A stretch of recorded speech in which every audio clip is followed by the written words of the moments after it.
America Ukraine में तकरार के संकेत हैं। अमेरिका से हथियार सप्लाई सस्पेंड। अमेरिका का जर्मनी के जनरल से संचार बंद हो चुका है। यूक्रेन के संपर्क में थे जर्मन के जनरल। कीव की सहायता पर बातचीत बंद। यह बड़ा सेटबैक हो सकता है ज़ेलेंस्की के लिए। हालांकि कुछ मिनट बाद क्रेमलिन में पुतिन और ट्रंप के विशेष दूत स्टीव विटकॉफ के बीच शांति समझौते पर वार्ता होगी, लेकिन यह वार्ता किसी अंजाम तक पहुंचेगी, इसकी उम्मीद ना के बराबर है। डर है ट्रंप की संधि फाइल बंद हो सकती है, और अगर ऐसा हुआ तो यूक्रेन युद्ध विराम के आखिरी प्रयासों पर पूर्ण विराम लग जाएगा। दरअसल ज़ेलेंस्की डोनबास छोड़ने से इनकार कर चुके हैं और पुतिन बिना डोनबास किसी युद्ध विराम के लिए तैयार नहीं होने वाले। ऐसे में माना जा रहा है कि पुतिन कीव विजय का अभियान शुरू कर सकते हैं और इसके संकेत उन्होंने वॉर जोन पहुंचकर दे दिए। इसकी वजह है मॉस्को में विटकॉफ से होने वाली मुलाकात से पहले पुतिन का फ्रंटलाइन दौरा।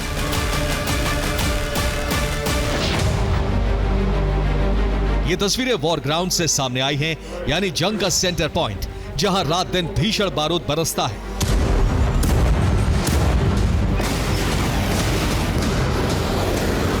खास बात यह है कि इस दौरान व्लादिमीर पुतिन आर्मी ड्रेस में नजर आए। इस दौरान वालेरी गेरासिमोव भी पुतिन के साथ थे। पुतिन के फ्रंटलाइन दौरे से दो प्रमुख संकेत मिल रहे हैं। नंबर 1, पुतिन ने फ्रंटलाइन पर खुद कमान संभाल ली है। नंबर 2, युद्ध विराम प्रयासों पर पूर्ण विराम लगने जा रहा है।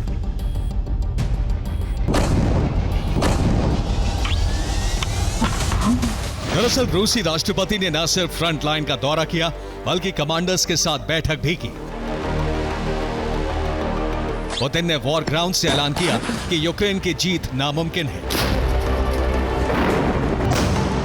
ज़ेलेंस्की सिर्फ अपने सैनिकों को रूसी तोपों का चारा बनाने के लिए भेज रहे हैं। ट्रंप का शांति प्रयास सफल होगा, अब इसकी उम्मीद बेहद कम है, जिसे भांपते हुए पुतिन ने अपने सैनिकों को जंग तेज करने का आदेश दिया है और 2026 के लिए नए टारगेट सौंपे हैं।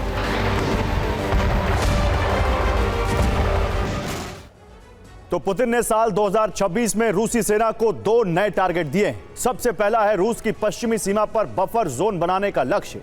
रूस से सटे खरसोन, ज़पोरिजिया, डोनेस्क और लुहांस्क पर रूस का कब्जा है, लेकिन बफर जोन पूरा करने के लिए खार्किव, सूमी और चेर्निहिव के उन इलाकों पर कब्जा जरूरी है जो रूसी सीमा से सटे। ऐसे में पुतिन ने 2026 के मध्य तक यहां रूसी झंडा लहराने का लक्ष्य दिया है, ताकि भविष्य में रूस की सुरक्षा के लिए बफर जोन बनाया जा सके। इसे हासिल करने के बाद दूसरे टारगेट पर काम शुरू होगा। पुतिन का प्लान नीप्रो, पोल्तावा और पूर्वी कीव पर कब्जे का है। यूक्रेन के ये सभी प्रांत नीप्रो नदी से सटे हैं। अगर रूस यहां कब्जा कर लेता है तो नीप्रो नदी के पूर्वी तट तक रूस का कब्जा हो जाएगा और इस पूरे इलाके को रूस एक बड़े बफर जोन की तरह इस्तेमाल करेगा।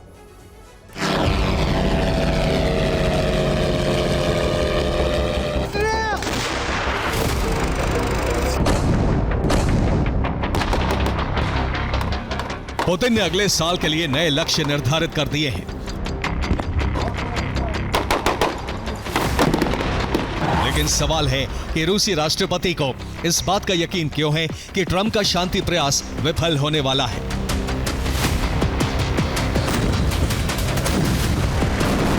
यह भी आपको विस्तार से बताते हैं। 30 नवंबर को मायामी में यूएस यूक्रेन की बैठक हुई। बैठक में यूक्रेन ने डोनबास छोड़ने से इनकार कर दिया। 1 दिसंबर को मैक्रो, स्टारमर, ज़ेलेंस्की और विटकॉफ की बातचीत हुई। इसमें यूरोप ने जमीन की अदला बदली से इनकार कर दिया। 2 दिसंबर की मीटिंग में विटकॉफ पुतिन से डोनबास को लेकर रुख नरम करने की गुजारिश करने वाले हैं और इसके लिए पुतिन कभी तैयार नहीं होंगे। साफ है, ट्रंप की संधि फाइल मॉस्को दौरे के बाद हमेशा हमेशा के लिए बंद होने जा रही है। यही वजह है कि इससे पहले ही पुतिन ने फ्रंट लाइन पर जाकर जंग तेज करने के आदेश दिए हैं।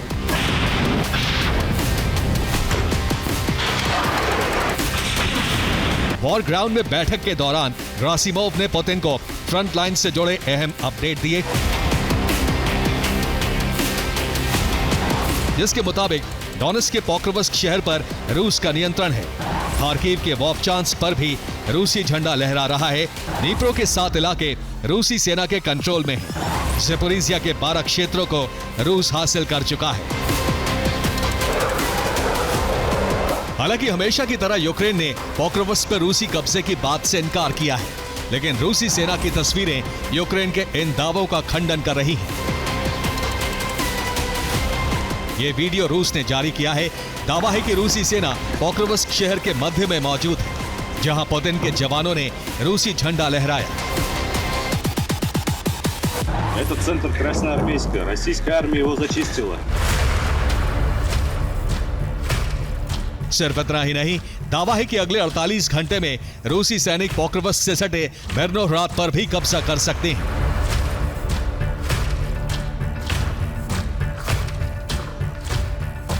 वेर्नोहराद को रूसी सैनिकों ने चारों तरफ से घेर लिया है। यहां ज़ेलेंस्की के 2000 जवान फंसे हैं। इनकी रसद आपूर्ति लाइनें पूरी तरह से कट चुकी हैं। यूक्रेनी सैनिकों के पास सरेंडर के अलावा कोई विकल्प नहीं बचा है।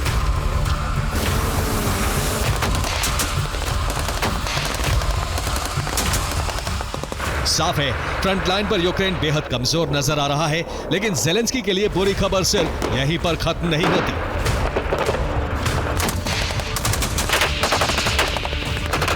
दावा है कि रूस ने शाहिद 136 ड्रोन को अपग्रेड किया है, जो यूक्रेनी सेना के लिए अब बड़ी मुसीबत बनने वाला है।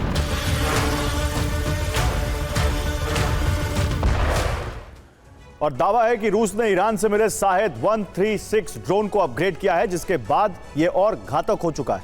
रिपोर्ट्स के मुताबिक रूस ने शाहिद 136 ड्रोन को R60 मिसाइलों से लैस किया है। यह यूएसएसआर के जमाने की शॉर्ट रेंज मिसाइल है।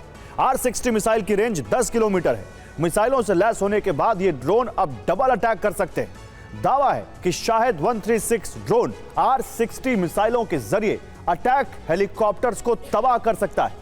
सिर्फ इतना ही नहीं, दावा है कि ये छोटे एयरक्राफ्ट्स को भी नुकसान पहुंचाने की काबिलियत रखते हैं।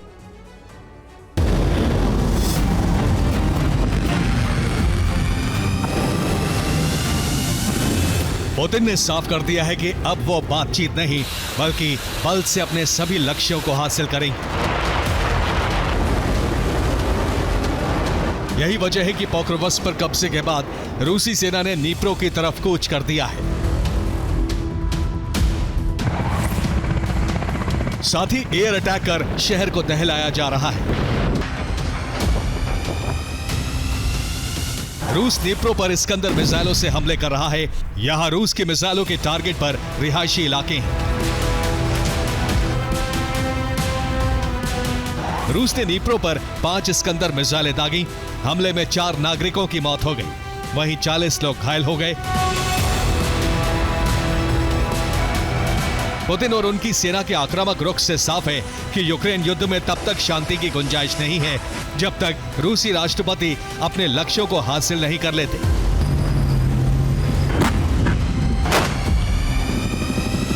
यानी साल 2026 में ये जंग और ज्यादा भड़कने वाली है। Bureau report, TV9, Bharatvarsh.